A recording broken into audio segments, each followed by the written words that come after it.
Na hora que o pessoal tiver terminado de entrar aí, Arthur, você me avisa que eu não tô vendo. Aviso sim.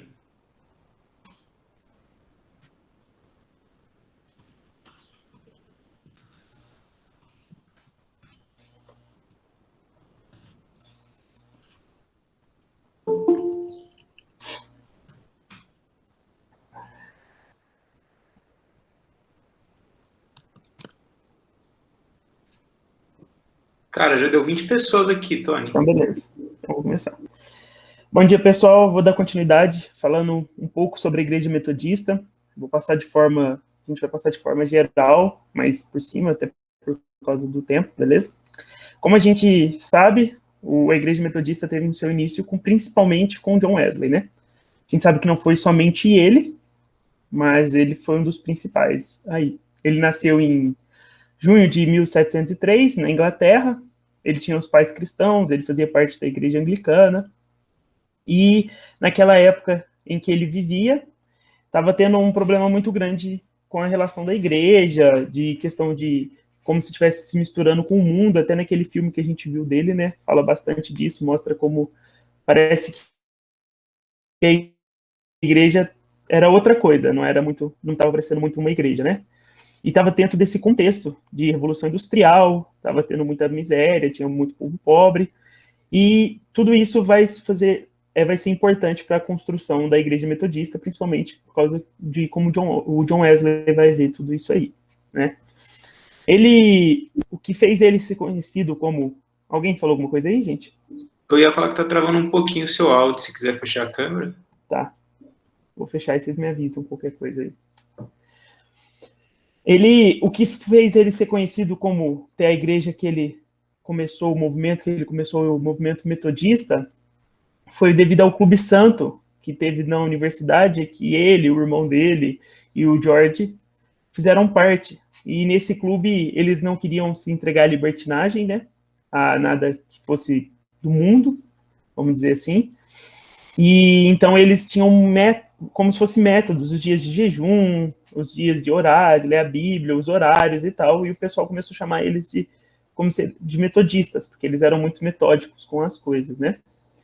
E a gente vê que ele tem essa grande influência do movimento pietista da época, né? Ele é esse lado pietista, voltado para a oração, voltado para a vida piedosa, voltado para a questão de estar com Deus, passar aquele tempo com Deus, de toda essa questão espiritual foi bem forte na vida de John Wesley, né? E isso influenciou ele também. Outra coisa que foi fundamental para a questão da vir ser a igreja metodista foi a viagem missionária que ele fez para Virgínia, nas Américas, né? E dentro dessa viagem, onde não teve muito sucesso, ele teve um impacto muito grande com os moravianos, que ele estava no barco, e durante uma tempestade que teve, ele estava com muito medo, pois ele tinha muito medo da morte, porque como dizia ele, de acordo com os escritos, ele tinha medo de se apresentar para Deus, porque ele não era justo o suficiente para estar perante Deus. Então a morte era algo que ele tinha medo, que temia ele, né? Que dava certo pavor nele. E quando ele olha para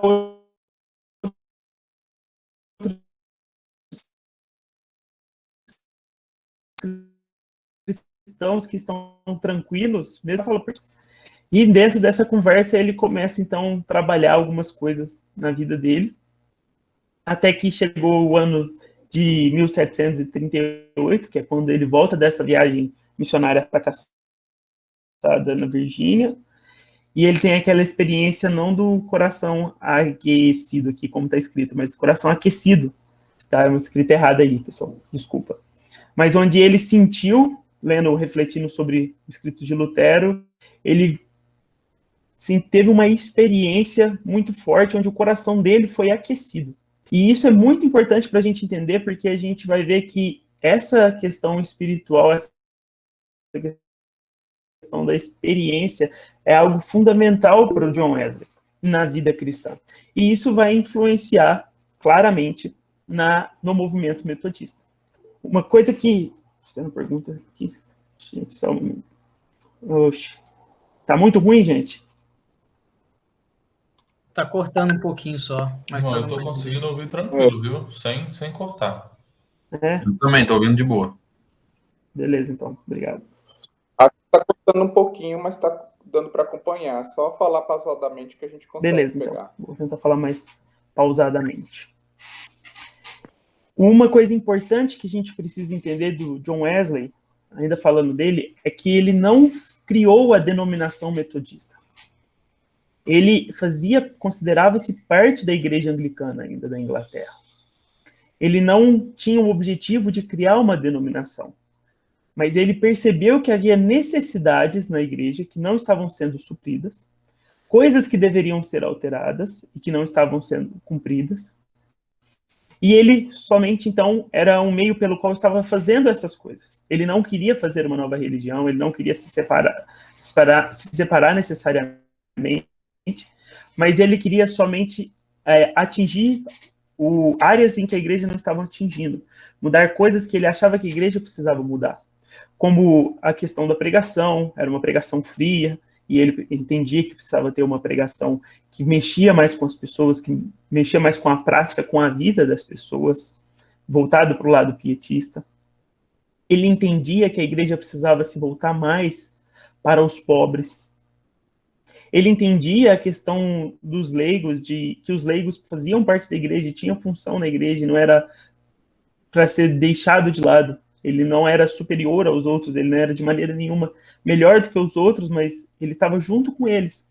E o meio pelo qual ele fazia isso, fazia essas alterações que ele achava que ele precisava fazer, era através da pregação em lugares abertos, nos campos, perto das fábricas, nos lugares onde não era na igreja, visando alcançar esse povo mais pobre, esse povo mais marginalizado. Ele entendia que ser cristão tinha dentro disso, como consequência, ajuda ao pobre, ajuda ao necessitado. Então, esse serviço social, ele vai ser bem importante para John Wesley, e a gente vai ver como isso vai influenciar na igreja metodista também. E aí, a gente vai ver que só depois que ele morreu, que foi que realmente surgiu a igreja metodista. Como se separou, se dividiu da igreja anglicana e teve a igreja metodista na Inglaterra. A igreja metodista, ela começou a se expandir nas Américas antes da morte dele, que eu vou falar um pouquinho mais para frente sobre como isso aconteceu. Mas só depois de 1791, e foi 5 anos depois que ele morreu, 4, 5 anos depois que ele morreu, que a igreja, que foi ter uma separação da igreja anglicana, formando a igreja metodista. Beleza? O desenvolvimento desse movimento metodista, que culminou na formação da igreja, dessa denominação, ela foi principalmente liderada por John Wesley, o Charles Wesley e o George Whitefield. Charles Wesley, o irmão de John Wesley. Presente. Oi? O Charles Wesley se manifestou aqui. Ah, esse Oreiudo aí, entendi. Mas não é esse Oreiudo, não, que é o líder, não. É o outro Charles Wesley. Eles foram os responsáveis pelo foco nos pobres, nos estudos, em todas essas outras coisas que John Wesley entendia como importante, eles foram trabalhando na Inglaterra com isso. Inclusive, depois, uma época, eles voltaram para as Américas para poder continuar um trabalho de evangelismo lá, que a gente vai ver como que ainda surgiu depois a Igreja Metodista na América também. O foco Opa, gente, desculpa, passei aqui. O foco deles era a pregação em lugares abertos, tinha uma preocupação social muito grande, e eles entendiam que uma forma de suprir essa necessidade social era através da escola. Então, eles fizeram escola, tinham um grande foco nessa questão do estudo, tanto que até hoje em dia a gente vai ver como consequência disso, muitas escolas metodistas existem, né? Existem muitas escolas metodistas. E isso é fruto desse foco que eles tinham lá atrás. A gente vê que o movimento metodista ele foi crescendo na Inglaterra através das pregações, através das ações, e até que depois veio se tornar a denominação independente. E ela se expandiu principalmente para as Américas, gente, através de Francis Asbury, que depois, em 1784, ele foi declarado superintendente por John Wesley, e ele começou, então, a ter esse trabalho mais forte do metodista nas Américas. E isso se expandiu de forma numerosa, muito grande. Sendo que hoje, até hoje em dia, de acordo com o dado que eu tinha visto, que eu não sei se ele ainda é o mais atual, esse ainda dessa forma, dizia que o metodismo era a segunda religião que tinha mais fiéis nos Estados Unidos. Então a gente vê que ele teve grande influência nas Américas. E depois, mais para frente, depois que John Wesley morreu e a igreja começou a se desenvolver independentemente, separada da igreja anglicana, como uma denominação por si só, em 1846 houve uma divisão da igreja já, principalmente devido à questão da escravatura, e essa divisão a gente vai ver que ela influenciou para trazer a igreja metodista aqui para o Brasil. Eu vou focar mais aqui na chegada do Brasil do que na formação da igreja metodista, o desenvolvimento dela lá nos Estados Unidos, tá bom? E a gente vê que a primeira vez que ela chegou aqui no Brasil, a igreja metodista começou a se desenvolver aqui no Brasil, foi em 1830, com os primeiros missionários. Então, começa a ter um trabalho de expansão do evangelho através das igrejas metodistas aqui no Brasil, e com alguns missionários, porém, eles tiveram problemas. Em 1841, essa missão foi interrompida e eles se viram obrigados a voltar para o seu país. Então, o trabalho da igreja metodista no Brasil ficou de fora, novamente. Aí, somente depois, em 1867, que chegou Junius Newman, e ele não veio como missionário. Ele veio como um cristão para vir morar no Brasil e ajudar os estrangeiros que vieram da América do Norte e que faziam parte da Igreja Metodista Episcopal do Sul. Então, ele veio para ajudar eles. Só que, com essa vinda deles, ele começou a trabalhar, ele começou a pregar, ele começou a desenvolver o metodismo aqui. E com isso, em 1875, ele foi, então, reconhecido pela Igreja Metodista Norte-Americana, a Episcopal do Sul, como um missionário da Igreja Metodista. Então, a partir disso, depois dele, eles enviaram mais missionários que iniciaram seus trabalhos no Rio de Janeiro, até que em 1886 eles começaram a aprofundar mais ainda o seu trabalho através de escolas, através da produção de um jornal que primeiro chamou Metodismo Católico e depois mudou para o nome Expositor Cristão, e ele existe até hoje. Teve a sua expansão por Minas Gerais, São Paulo, Rio de Janeiro, depois Rio Grande do Sul, depois Pará, foi crescendo através das filhas desses missionários, e principalmente eles se desenvolveram e cresceram através de fundação de escolas, através da ação social. Então, a gente vê que teve o Exército da Salvação, que a gente já estudou também, que é fruto do movimento metodista.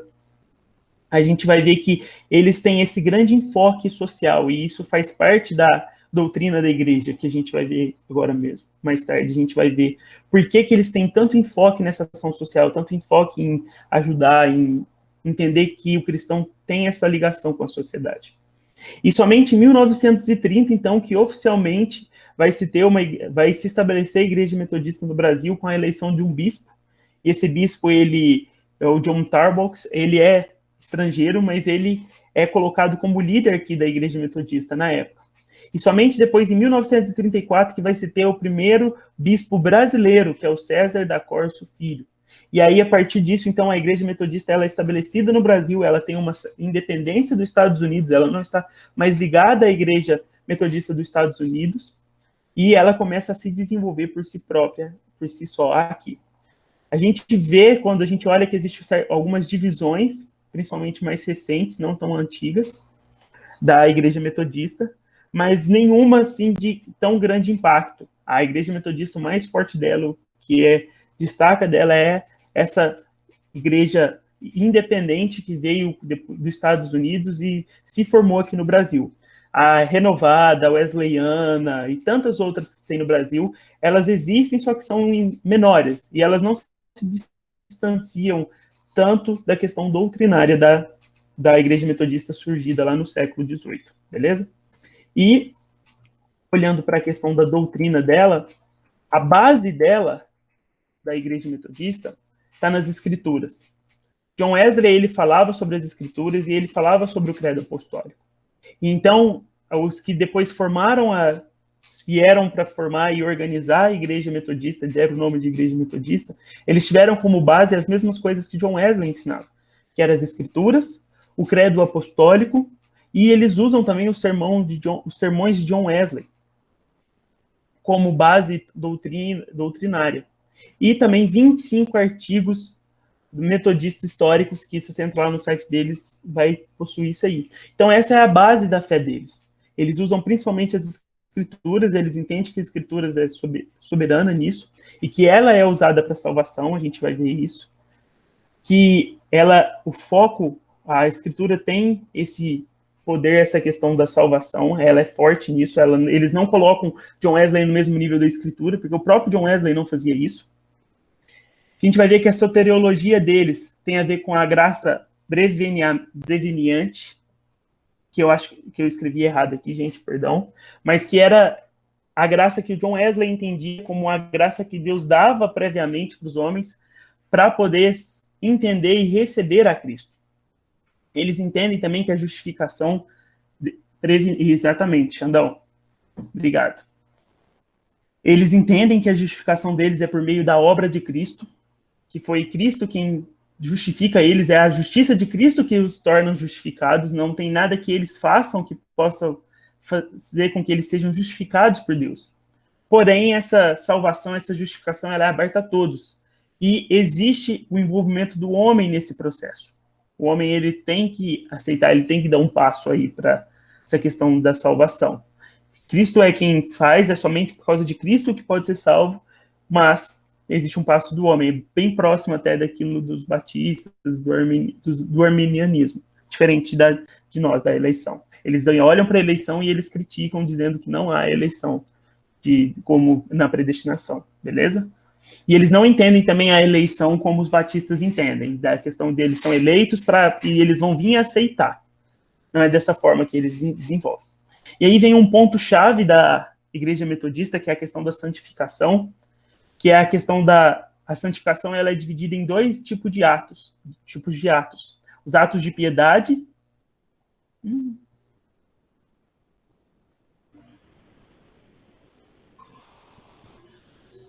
Vocês estão me ouvindo? Sim. Sim. Nossa, gente, só quando você fala. Oi? Só quando você fala. Porque aqui apareceu para mim a mensagem que eu tinha caído, porque minha internet estava ruim. Então, que eu tinha caído.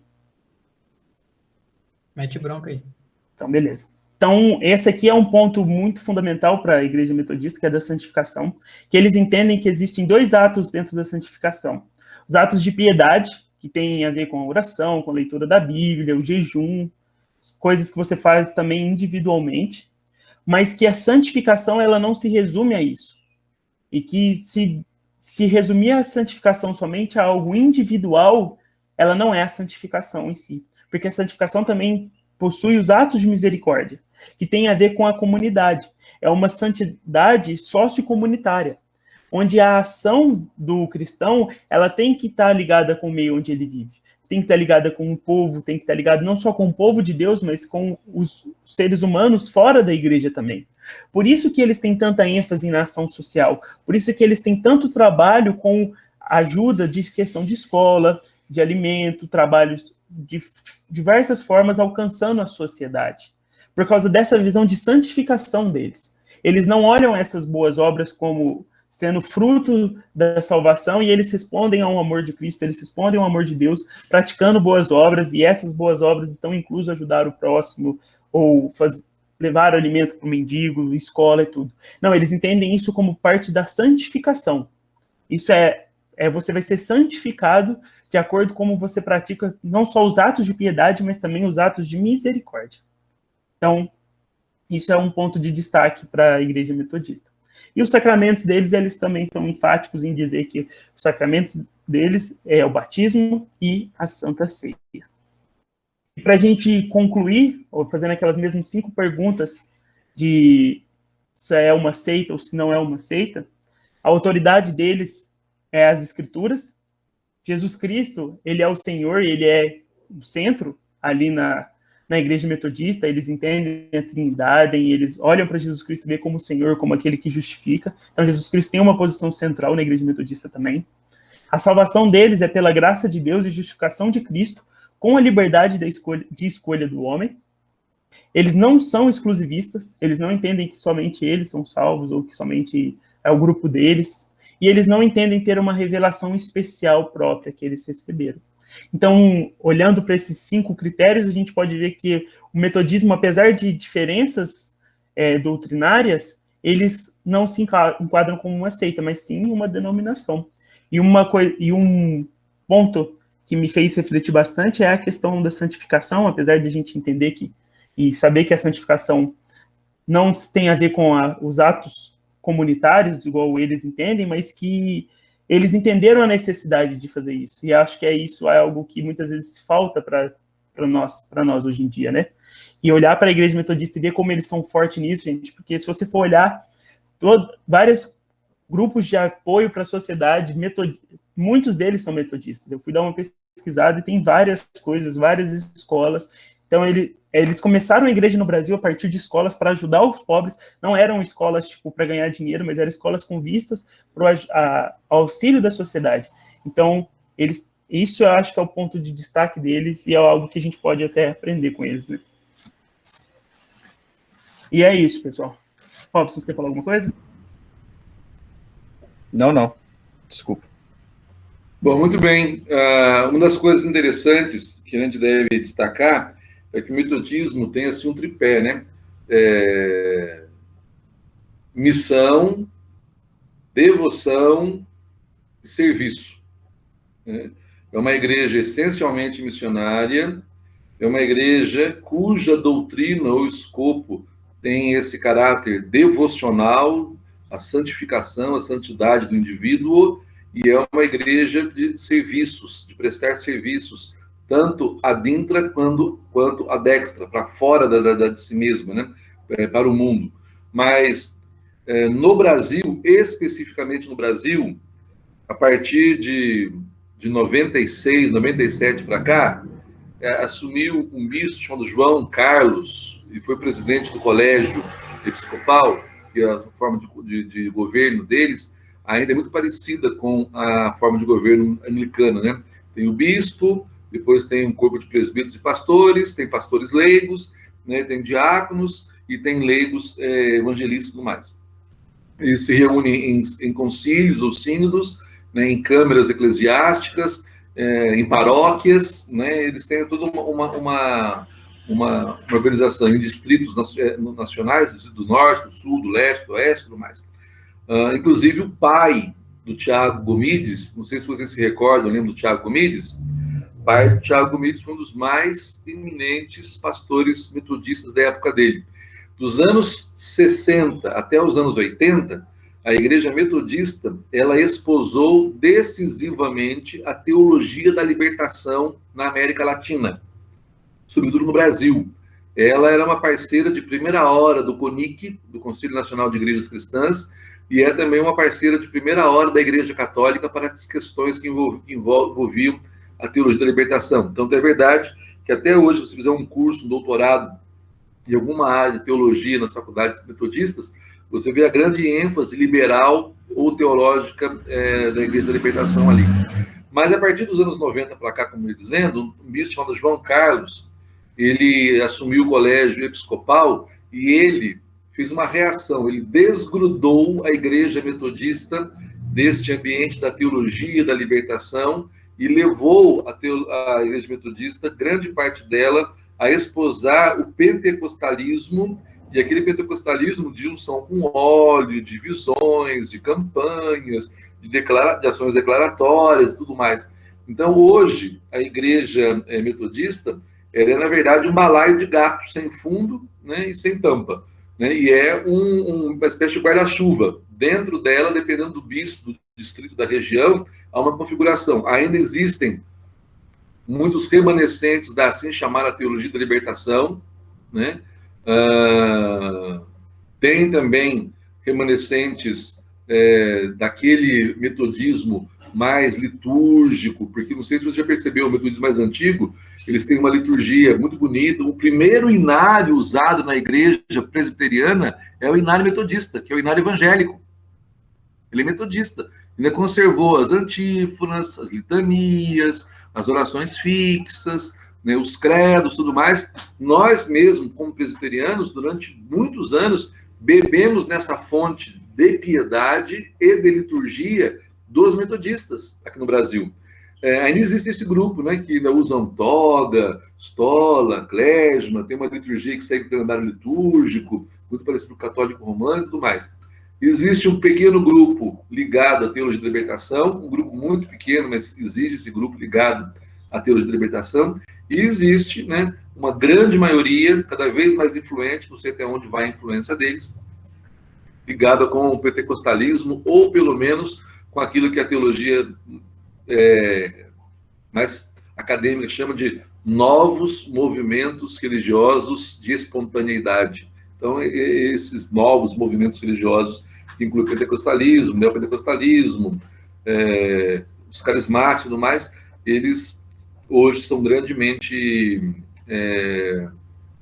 influenciadores do pensamento metodista, infelizmente, porque apesar de John Wesley ser um tanto confuso, né, as voltas com calvinismo moderado, arminianismo e toda a miscelânea própria da igreja anglicana, ele é um santo de inúmera grandeza, de uma grandeza excepcional, é um dos grandes troféus e patrimônios do Evangelho que nós temos na Galeria dos Santos, e a Igreja Metodista, durante muito tempo, né, serviu para nós como uma espécie de desafio para aquecer o nosso coração e quebrar o bloco, né, de gelo que muitas vezes existe na nossa prática da relação com Deus e com os irmãos.